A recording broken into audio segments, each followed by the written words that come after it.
Assalamualaikum warahmatullahi wabarakatuh. Terima kasih teman-teman yang sudah ngeklik channel Vilas Chess.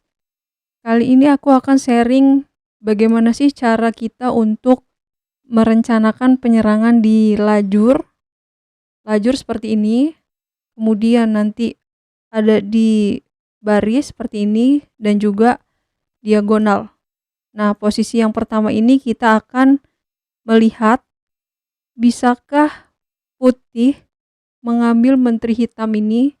Ini kita akan melakukan pembersihan di lajur seperti ini teman-teman. Kita lihat posisinya. Kita coba jawab untuk melangkah benteng kali F2.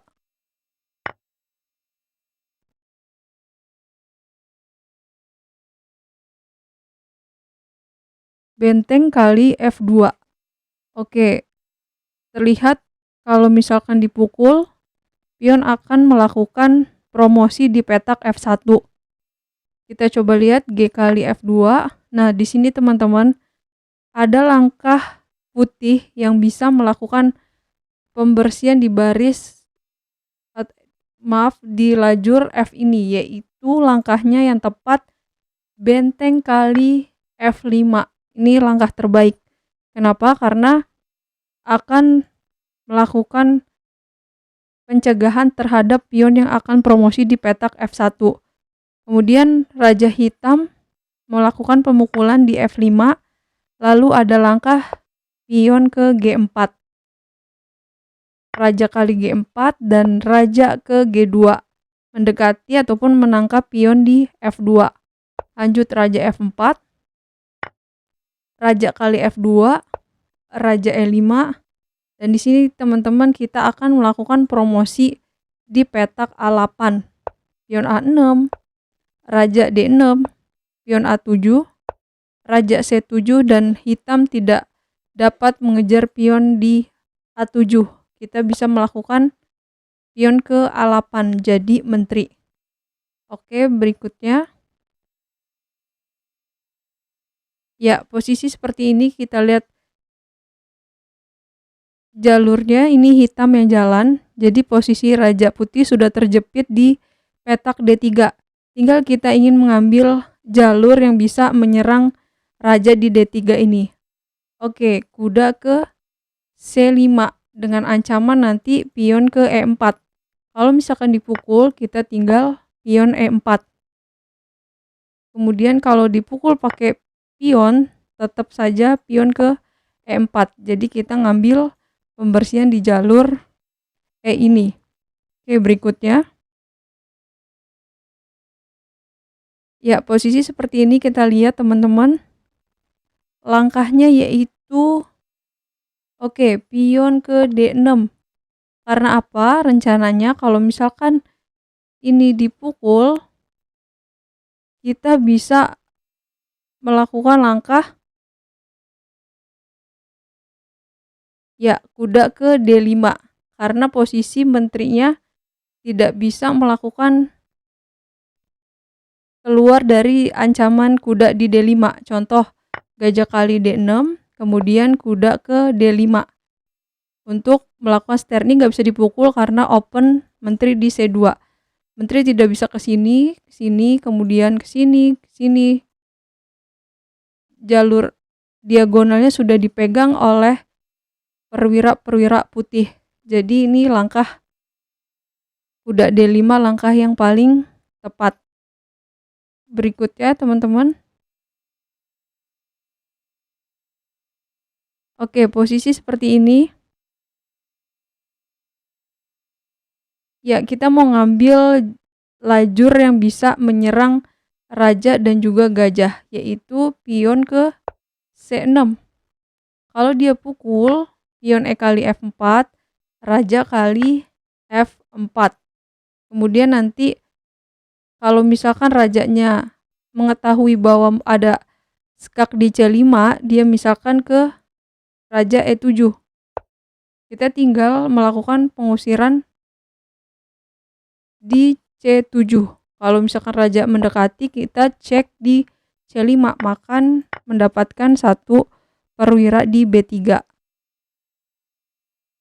Berikutnya, Nah, sekarang kita akan melihat serangan di baris, pembersihan di baris. Baris itu seperti ini teman-teman, yang jalur baris 4, 5, 6. Oke, posisi seperti ini, putih yang melangkah. Ya, betul, gajah ke C7. Kalau dia pukul, menteri kali C7, tinggal kita melakukan promosi di petak D8. Kalau makan, kita tinggal pukul dan menyerang raja di G8, menang 1 menteri. Kemudian kalau misalkan tadi kan menteri kali C7, kalau misalkan benteng yang kali C7, kita tinggal benteng ke E8, melakukan sekak ster, makan tinggal pukul jadi lagi. Kemudian kita serang raja di G8. Oke, berikutnya. Ya, posisi seperti ini kita lihat dulu. Ini hitam yang jalan. Jadi hitam ingin memberikan serangan di raja H1 dengan cara, ya betul, benteng kali H3. Kalau misalkan dia ke sini nggak dipukul, raja G1, hitam ke gajah ke C5. Sini misalkan contohnya gajah ke C5 bisa. Kalau misalkan dia raja F1, kita tinggal mengambil benteng D2 dengan ancaman cek dan juga mendapatkan menteri. Kalau dia geser lagi baru kita cek menteri E2. Oke, kita mundur dulu. Kalau tadi benteng kali H3 dia pukul, lalu kita pion ke D4. Ancamannya apa? Ancamannya di jalur diagonal petak putih seperti ini teman-teman. Misalkan dia raja ke G1, kita menteri D5. Ancamannya menteri ke G2. Berikutnya, oke, kita lihat di manakah cara untuk melakukan penerobosan dalam posisi ini.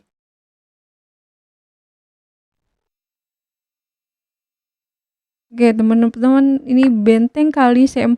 Kalau dipukul, dia akan membuka lajur B1 dan juga H7. Nih, karena dia keluar dari pembersihan di baris C4. Ancamannya ke petak G6 dan juga raja H7. Kita lanjut lagi. Langkah yang terbaik untuk putih yaitu benteng F5. Kenapa? Kalau misalkan rajanya ke G8, dia tidak memukul bentengnya karena akan mengakibatkan bahaya serangannya. Misalkan raja G8, putih melanjutkan benteng kali D5. Raja F7, kemudian kuda F4, dan di sini putih memenangkan 1 perwira. Kalau misalkan G kali F5, putih tinggal menteri kali F5, raja H8, menteri H5, raja G8, menteri G6, raja H8, dan menteri G7, checkmate. Berikutnya, ya posisi seperti ini teman-teman bisa komen di bawah kira-kira langkah yang paling tepat untuk melakukan serangan raja di H8 ini, langkahnya kira-kira idenya apa? Bisa teman-teman tulis di komentar di bawah. Jadi langkahnya yang harus diurut ya untuk sampai rajanya diserang dan tidak bisa melakukan apapun ataupun checkmate. Yang berikutnya, posisi seperti ini. Oke, betul, benteng ke C5. Kenapa? Kalau ini ancamannya menteri, kalau dia pukul baru kita serang di benteng kali H7. Kalau dimakan menteri G7 untuk melakukan serangan. Nah, yang berikutnya ini cara melakukan pembersihan di jalur diagonal. Jadi diagonal itu yang miring seperti ini teman-teman, jalurnya gajah. Oke, posisi seperti ini, hitam yang jalan. Oke, benteng ke F2. Ancamannya nanti jalur diagonal seperti ini.